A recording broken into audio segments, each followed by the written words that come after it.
সেই লোকদের দেখো যাদের ভাগ্য তোমার চেয়ে খারাপ। সেই সব লোককে দেখো না যারা তোমার চেয়ে বেশি ভাগ্যবান। তা না হলে তোমরা আল্লাহ তাআলাকে স্মরণ করায় অবহেলা করতে পারো, তা না হলে প্রতিপালকের প্রতি অকৃতজ্ঞ হয়ে যেতে পারো। তাহলে নবী বলেছেন তাদেরকে দেখো যাদের ভাগ্য খারাপ। তখন আপনি বলছেন আচ্ছা, এই লোকটার তো কোনো গাড়ি নেই, আমার একটা মারুতি অন্তত আছে। তাকে দেখবেন না যারা সে মার্সিডিজ। ও আমার মার্সিডিজ নেই কেন? ওই লোকের গাড়ি নেই, আমার তো একটা আছে। আপনি আল্লাহকে ধন্যবাদ জানাবেন।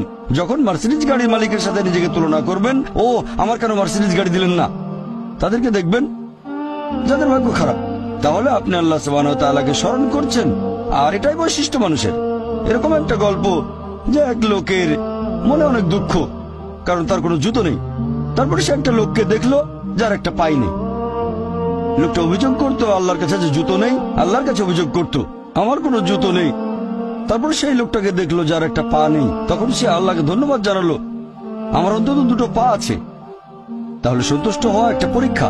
আমাদের নবী মুহাম্মদ সাল্লাল্লাহু আলাইহি ওয়াসাল্লাম বলেছেন, এটা আছে সহিহ বুখারীতে খণ্ড নম্বর 8, যে সত্যিকারের সম্পদ হচ্ছে সন্তুষ্ট হওয়া, ধন সম্পত্তি নয়। সত্যিকারের সম্পদ হলো সন্তুষ্ট হওয়া, পরিতুষ্ট হওয়া। আপনার যা কিছু আছে সেটার জন্য বলবেন আলহামদুলিল্লাহ, সকল প্রশংসা আল্লাহ। তাহলে হবেন সত্যিকারের